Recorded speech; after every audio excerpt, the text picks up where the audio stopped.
Stick around for that. It's always good.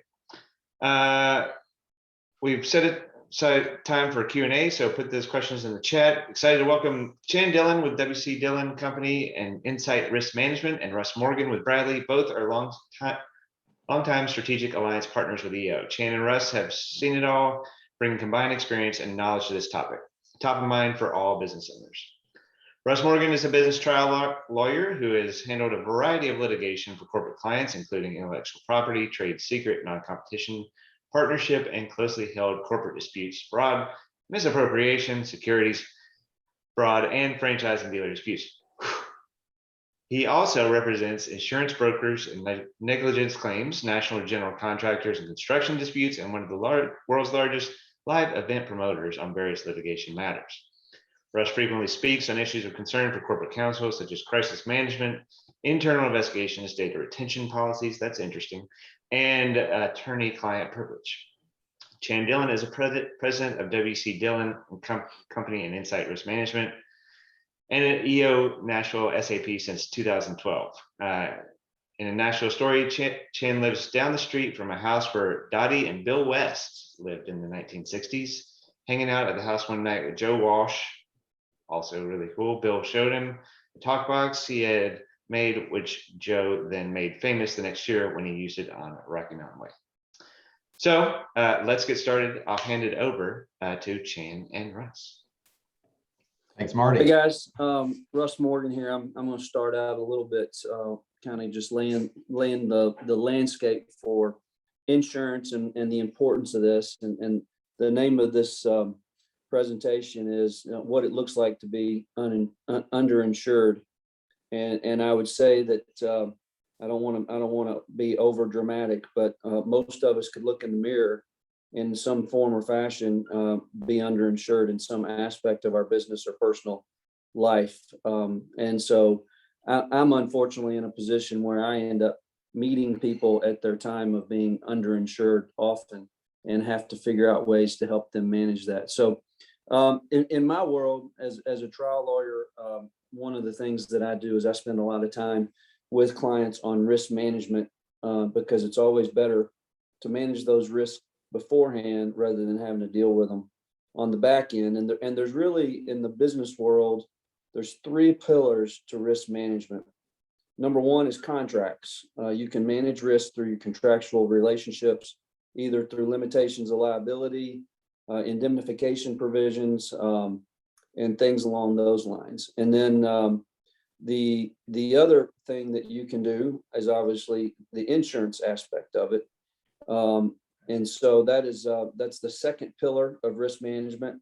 And then the third pillar of risk management is good internal policy. So we're here today to talk about the insurance aspect of risk management. And I've got a few pointers that I wanted to bring out at the beginning. And then I can talk about some real world examples. And a lot of times my pointers come from real world examples. So don't be surprised if when I'm talking about real world examples, you see how these pointers were derived. So in my experience, insurance tends to be an afterthought. Everybody knows that they need insurance. They tend to want to get the bare amount of insurance that's available, the bare necessity. And I tell clients, do the opposite. I mean, insurance is the easiest thing to overbuy.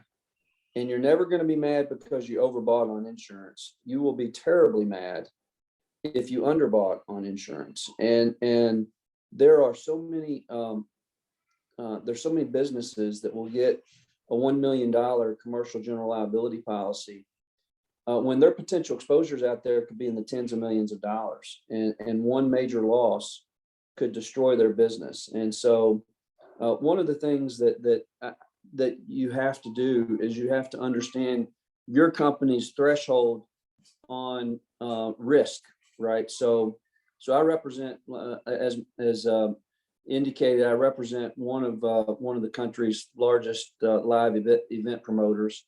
And they've got a higher threshold for risk up to a certain level, and so they're self-insured to a certain level.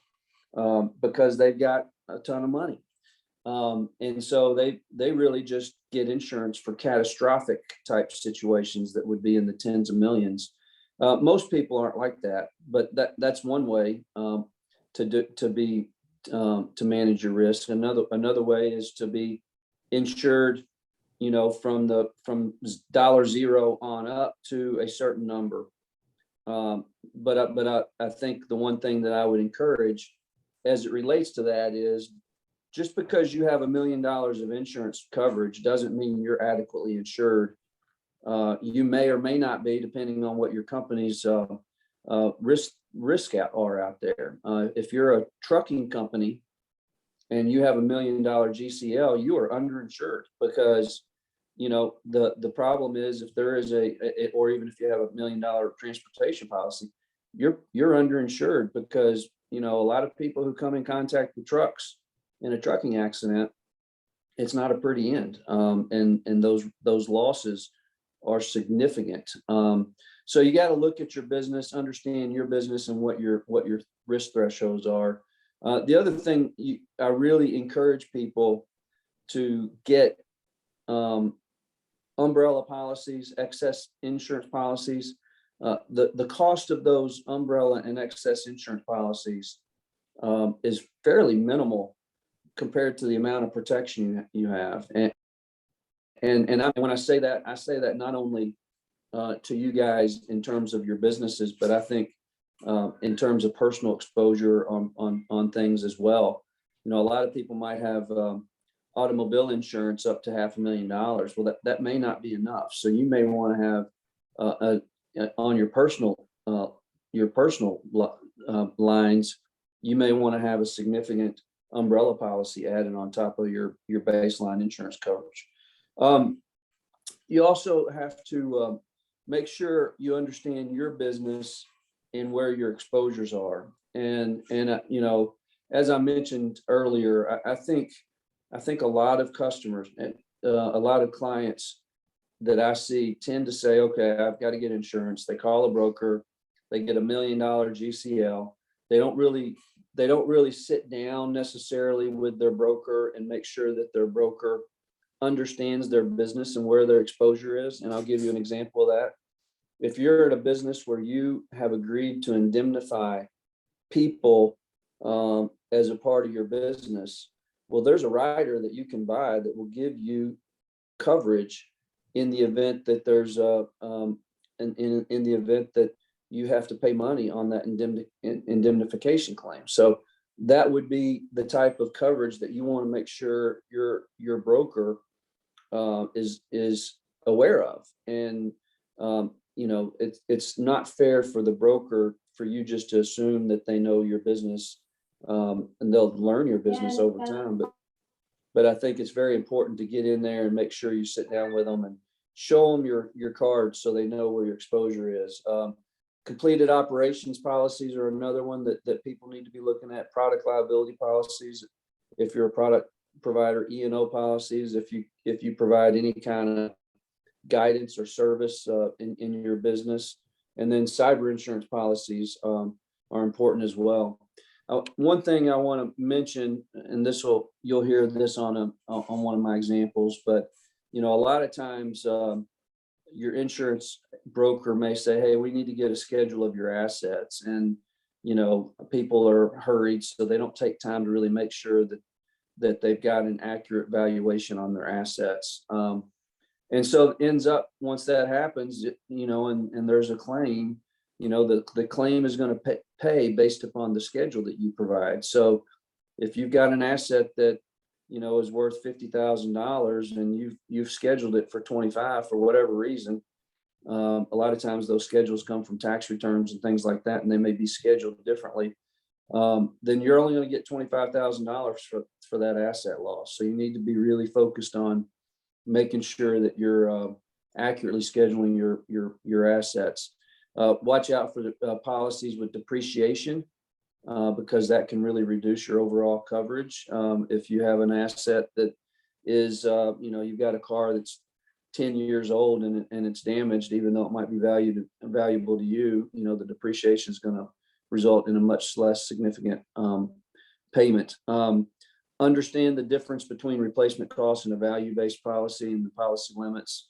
And also, and this is particularly true, and we all need to be paying attention to this right now, is the cost of construction, and the policies that provide for replacement costs are great.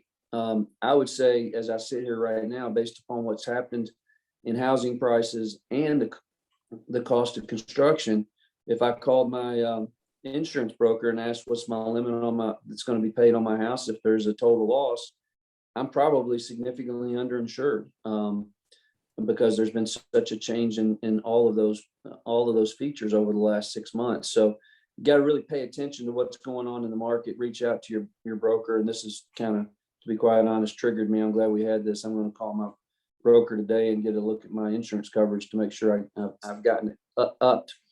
And then the last point that I wanted to make in terms of guiding people, my experience representing brokers is that a lot of people think that brokers are the end all be all, and they can protect for everything, and they do all do a great job. But I have a case right now where the broker sent everything that was required to bind coverage on this particular property, and the insured didn't sign it and return it.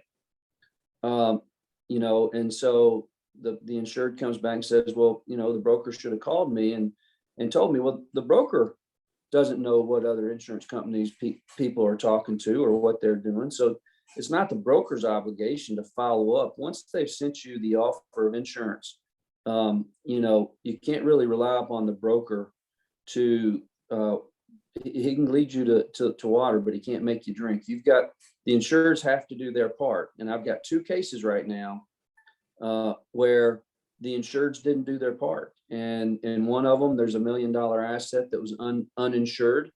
And another one, there's a $300,000 asset that's uninsured. And it's simply because the insured did not follow through and make sure they did everything that was necessary to bind the insurance coverage. So be very aware of that. When you get these communications from your insurance agent, respond promptly and make sure that coverage gets bound, because sometimes those things slip to the bottom of the pile, and the next thing you know, you have a loss and you're underinsured. And I would like to say that never happens, but since I'm in 2 cases right now that's exactly what happened, it is something that comes up. So I've spoken too much already. I'm gonna pass the baton to Chan and let him speak for a little while, and then come back and give some maybe some real world examples if we have time. Thanks, Russ. Insurance brokers are the end all be all, but not. I appreciate that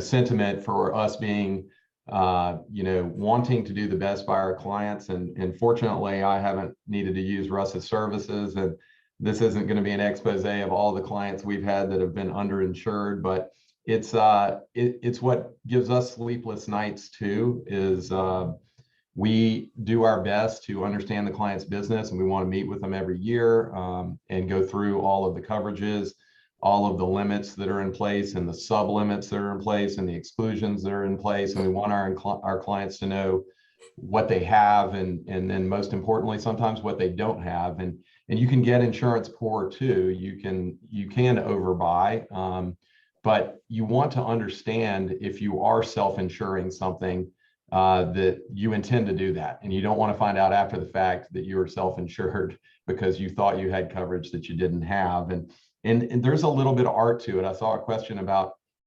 establishing asset values. So for example, and we divide this into property insurance and liability insurance. Property insurance obviously is covering your stuff, your building, your contents, and everything that you own inside your business. And in particular, looking at the building insurance component, we're not construction experts. We got some construction experts in the meeting today, but that's not us. I know more about construction from being in this business in the last 20 years than I did before I got into it, that's for sure. But I don't know how to tell you exactly what it will cost to rebuild your building. And frankly, no one really knows until you get to that moment. But you do the best you can to get close to that figure. And the insured needs to be engaged in that decision. To Russ's point, you need to be very aware of what coverage you have if you own a building or buildings to replace that building, as well as your stuff that's inside the building, your contents, your inventory, your furniture, all of that. And you need to inventory that. So when we sit down with a client to determine that value, the insurance company doesn't tell us what to insure it for. They typically look at the value and then sometimes agree or disagree. We have they do provide us estimator tools, and we license one called Marshall Swift Beck, where if we have building characteristics, we can input those and it will tell us what it costs to replace. But again, that's just based on their market information. It's not necessarily 100% accurate. And so when we do that, we need to look at the square footage and all of those characteristics and try to come up with that value. And that's all that the insurance on a commercial policy is going to pay, is the limit for which we insure it. So we had an example with an architecture client of ours, Hastings Architecture, where we submitted the value to the insurance company, and he's the owner, being an architect, says it's going to cost us $350 a square foot to rebuild this downtown building.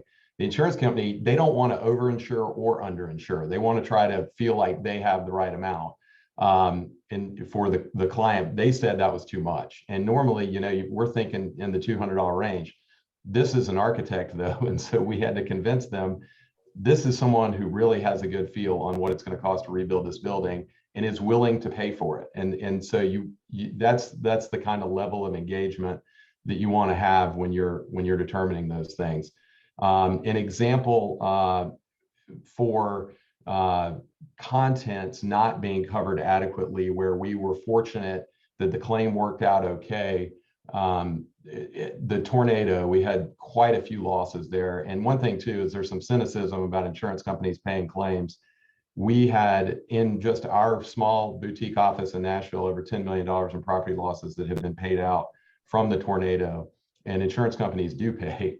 And in this case, we had a granite fabricator completely devastated the entire operation. But what came to light, even though we'd sat down with the customer over several years, was the amount of inventory that he had in stock at that moment was a lot more than what we had on the policy. We were insuring for about $80,000, and all over the yard he had stone, and he had about $400,000 worth of stone on that property. And what enabled it to be okay in the long run was only based on the fact that it was a total loss. And he recovered enough loss of income through the business income component to cover that damage, or, you know, to keep his business whole and to pivot and move into another place. And he's survived and has thrived thanks to the insurance he had in place.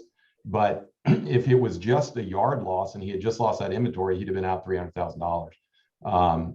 So that's something to really focus on, is, and you want to document, you want to keep track of these things. We had a total home loss in the past year due to fire. This house, one thing you can get with a homeowner's policy is what we call guaranteed replacement costs. And this really isn't available in the commercial market. So in the commercial market, if you insure a building for $1 million, that's the most the insurance company is going to pay to replace that building. In the homeowner world, some policies are written where the amount of coverage is all you get, but other policies have extended replacement cost, where if you can validate it costs more to replace that house, you will get that coverage up to whatever percent they give you. And then the best version, and this is what all of us should want on our homeowner policy, is what we call guaranteed replacement costs. So in this case, we had the home insured for $1.2 million, about $240 a foot, which seems like a lot, but is a 4,000 square footish house, 4,500 square feet. But when you get down into replacing a house right now, and it's not based on the value of your home or what you think is your home is worth, it is based on what it costs to rebuild it. That's a really important thing to remember. And it's going to end up costing a good bit more than 1.2 to rebuild this house. Now, fortunately, we have guaranteed replacement cost in place on this home. So if the homeowner wanted to walk away and not rebuild, they would get the amount of insurance they had, and they would still have the value of their land. But in this case, they are going to rebuild, and it's going to cost about 1.7 is what it's looking like.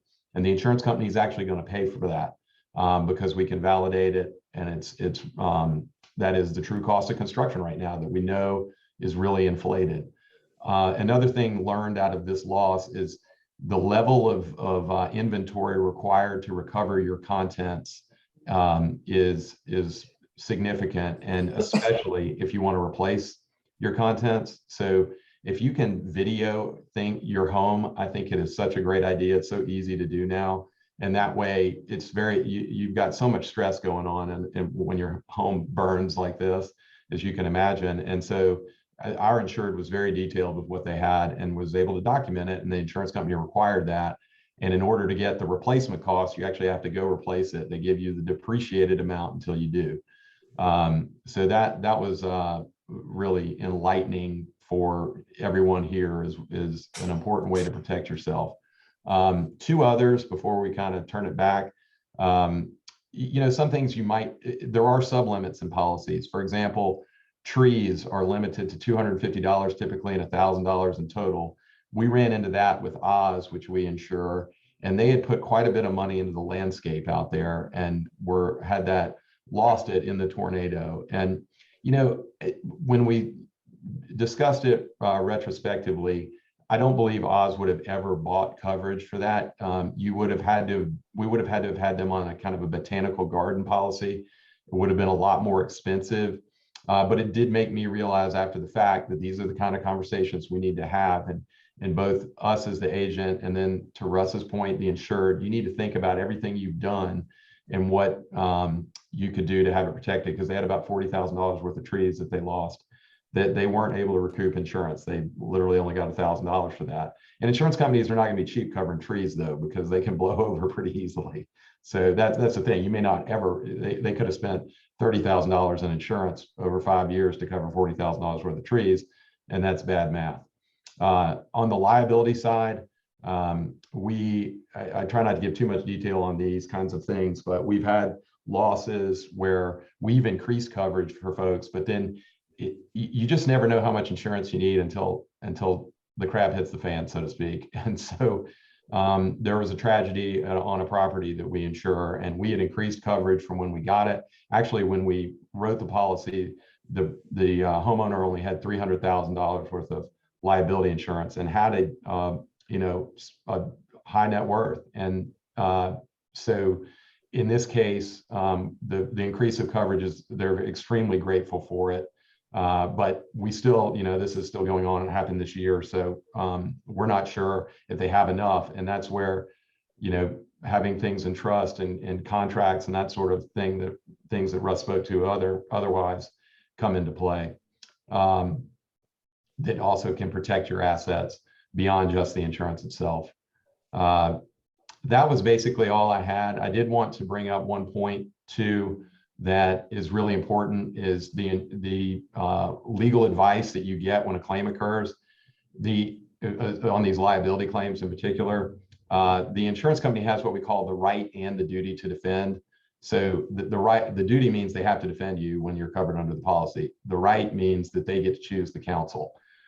However, that can be negotiated. If you're paying a lot in insurance in particular, you can negotiate that on the front end. And you can always attempt to negotiate it on the back end no matter what. And they may require you to pay a delta between their typical fee schedule and what your attorney wants to charge. But let your broker know immediately when you have a loss or potential loss. And then if you have counsel that you prefer and you don't want to rely on the insurance company's counsel, and sometimes they tend to use less expensive attorneys, is what we'll say there, then you want to engage that insurance carrier on the front end. All right, I think that's a good point to pause. And I know we've got some questions in the chat as well. Cool. Russ, did you have real world examples you wanted to? Yeah. I'm happy to give a few good examples of cases where I've been involved, where there was a big loss because there wasn't insurance. I was involved in a case where a restaurant owner was in the floodplain, but if you looked at where this restaurant was compared to where the potential of the flood would come from, it would be hard to imagine that they would ever be affected by a flood. And as we know, in 2010, we had significant floods, and believe it or not, this property that was on a high bank in a river area flooded, and it destroyed the entire property. And the insured had made the decision not to get flood insurance, even though flood insurance was available to them. And so that was a total uninsured loss for them. They had nobody to go after on that one. I personally can give an example for me. This is where I just was asleep at the wheel, and I've got a rental property, and a rodent got under in the crawl space, and I thought I was fully insured on this property above my deductible, and there was a $10,000 expense to exterminate and repair the damage caused by the rodent. And by the time the deductible was assessed and the depreciation was assessed, I got $250 paid on that claim that should have been insured, closer to at least $9,000 of that. So I was underinsured myself there. I represented. This is one of the things that Shannon mentioned. I represented a local music executive who had a fantastic house, and his house ended up burning to the ground, and he wanted to get the house rebuilt and thought he was paying for insurance that would allow him to get the house rebuilt. But when he went to try to make an insurance claim, the carrier was offering about 65% of the cost of rebuilding his house, which was a significant delta on a property that was pretty expensive. So we ended up having to sue on that, and ultimately got some coverage. But he obviously could have been. It was not easy, and we had to spend quite a bit of money. So he was underinsured on that because of the terms of the policy. But ultimately, we were able to argue that the terms were vague in the way they used it, and convince the insurance company to pay some money. Okay, I'm going to stop you right there, Russ, because we're gonna jump into Q&A real quick. But yeah, those are some nasty deals. All right, so this is for me selfishly. Chan or Russ, can you talk about the changes in the cyber policies in the recent years? I'll take that one, I guess. We've seen the cyber policies evolve to respond to new threats that they didn't realize were threats until some rogue person dreamed up what they wanted to do. But cyber crime has evolved as a component of the policy to include social engineering, which is where someone on purpose within the company transfer funds out of the company because they think they're supposed to, because someone impersonated someone within the company and told them to do that. And that's a coverage grant that wasn't there when we were originally writing cyber 8-10 years ago.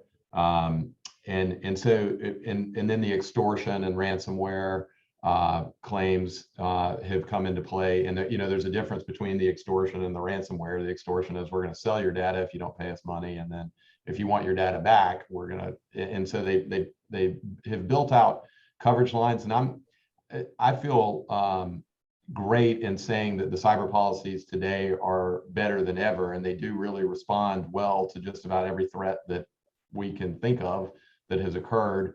What we're seeing though of concern is while I feel like the insurance companies have made a lot of money over the last decade selling cyber, even at low cost, there just wasn't a high frequency of claims. All that money in their mind is gone. They've spent it, I guess, and now they're trying to adjust to a different market. And The reinsurers that sit over the top of the insurance companies are concerned with the amount of limit of liability that has been offered into the marketplace.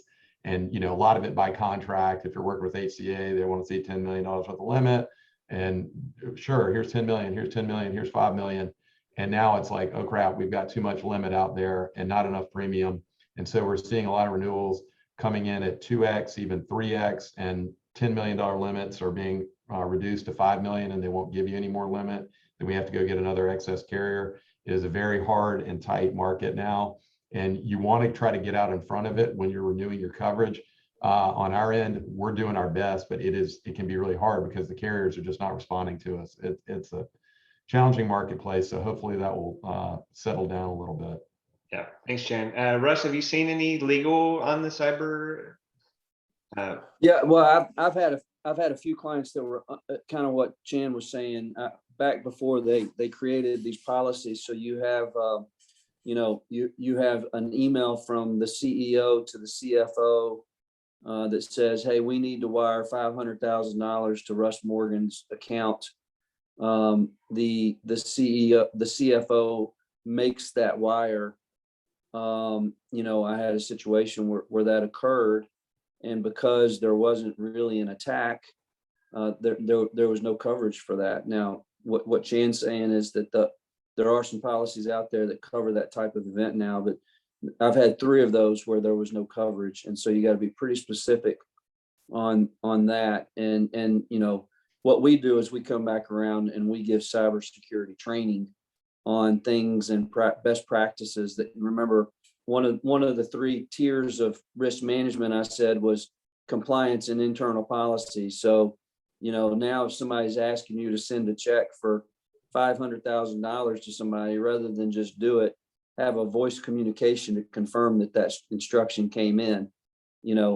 People with emails, it's easy to be tricked with emails. So that's the way we've responded to it, is help people make sure they got policies in place to protect themselves. But Chan has indicated that there's some coverage out there. I haven't had one of those claims probably in the last year or 2, but I did have one last year that was uncovered. So you got to make sure you got the right cybersecurity policy as well. Yeah, I being in the software business, I still have to remind people that I am not going to ask you to go buy a bunch of Amazon gift cards. I never will do that. Never will, especially not by email. Thanks, Russ. Bert has a question. Can you address risks of exclusions buried in policies? That's open. Maybe Chan, start that off, or. Well, yeah. Let me offer one point as it relates to that. Okay. So I think that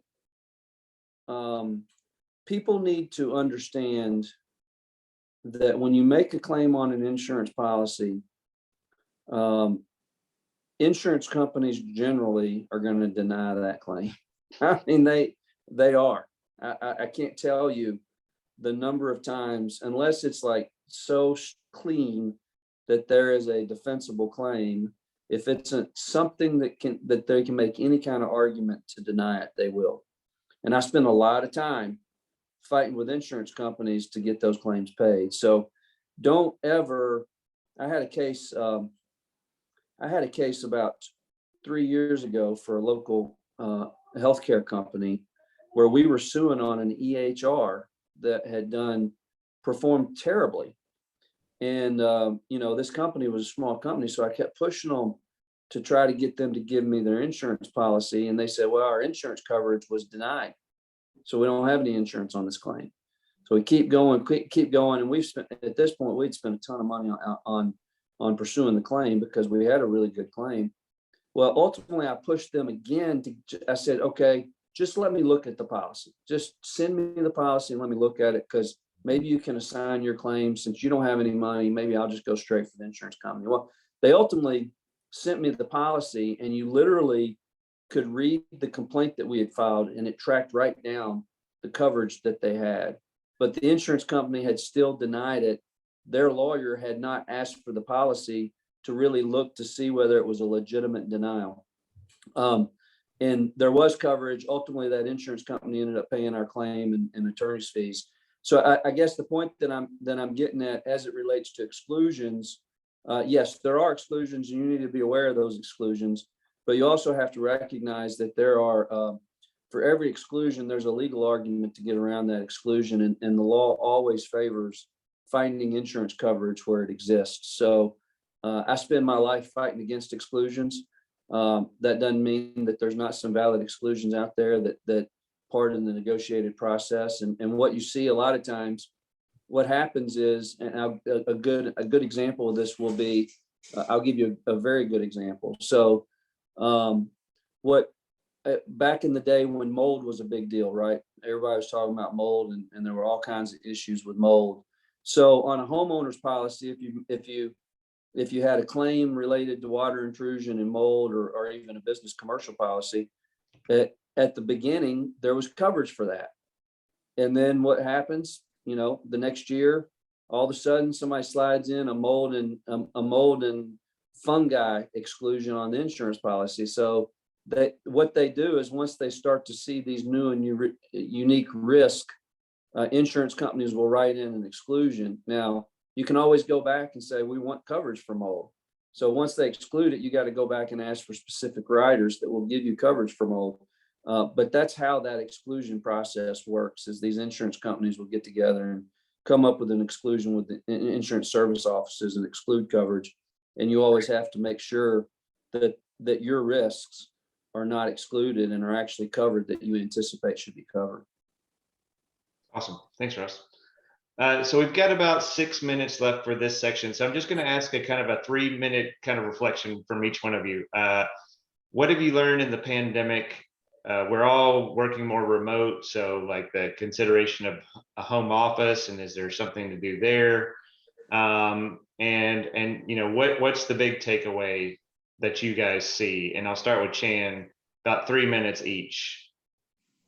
The big takeaway, I think, from this EO exchange today is to really sit down. I mean, even to the point of the exclusions that I could talk about for 10 minutes probably, is you want to know the exclusions. You want to ask your broker. To Russ's point earlier, the insurance policy is a contract itself, and the standard special form causes of loss property form says everything is covered except what we specifically exclude, and then they tell you everything that they exclude, and it's pretty clear cut. And fortunately, we haven't had a lot of experience of our insurers denying claims that should be covered and having lawsuits around that.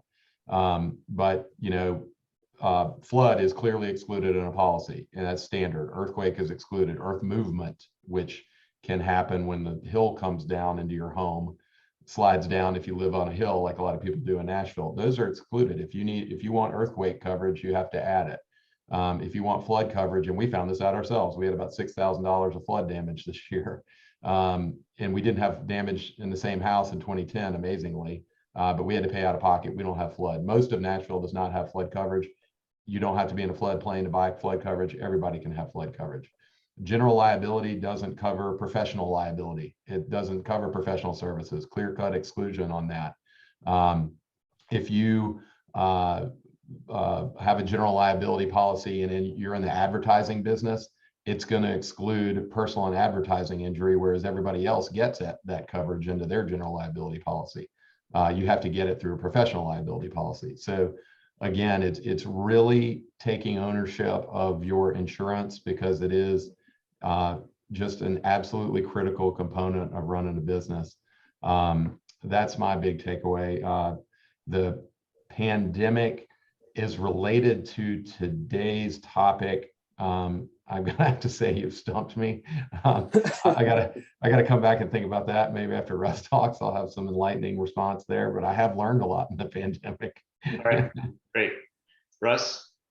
Well, as it relates specifically to the pandemic, obviously, with more people working remotely, there is more opportunity for cyber crimes and cyber liability issues that pop up in a lot of different ways. And so I think that would be, everybody's much more reliant on technology than they were before the pandemic to have a conversation or hit a Zoom meeting or whatever. So I would say, as it relates to this now, in terms of the takeaway that I think for today that I would urge is, is to be engaged, be more engaged than you currently are with your insurance broker, and make sure your insurance broker is more engaged with you than they currently are, because it is not a 1 year make a phone call type situation. It's we have had changes in our business. When you have changes in your business, you need to make sure that 2 or 3 people are aware of them: your banker, your lawyer, and your insurance agent, because there may be some changes that need to be made to those types of things. So, from that perspective, I think just don't look at insurance coverage as an afterthought. Know what's covered, know what's not covered. We all make that mistake, including me. To only have a $250 paid on a $10,000 claim is just inexcusable that I allowed that to happen. And it's just because I was asleep at the wheel. I didn't look at the policy. I didn't ask, what kind of coverage do I had. I just did it, and it is what it is. So I hope that's the takeaway, is to be engaged with your insurance broker. Cool. Chan, any lightning fast thought that came to your head in that moment? Yeah, the business changes part is key. That when a lot of businesses have pivoted in COVID, and if you have changes, you need to let us know. If you have employees that work remote or move to a new state because they're able to work remote, you need to add that state to your work comp policy. That could easily be the case. Someone says Nashville's gotten too expensive, I'm going to move to North Carolina, but I still can work for the same company. Well, we need to add North Carolina to the policy. We need to consider that if there's property there, if they're going to, yeah. So all of that kind of stuff. Cool. Samira, you have a poll real quick. I'm gonna venture that this is going to be an embarrassing poll for most of us. And we do have some other questions, so we'll get those questions to Chan and Russ, and they'll get some answers back to us. How's that poll answer coming, Samira? Wow, that's better than I thought it was going to be. I mean, I thought it was way more like 80-20. So well done, those of you that read your policies. It's not a laughing matter. I definitely have had some situations. Actually, quick story for Chan, I threw him a hot potato right when I was renewing my cyber policy, and he jumped through some major hoops to try to get that done. And ultimately I, had to go what I was already doing, but he really did step up. So thank you, Chan, for doing that for me. I really appreciate that attention. All right.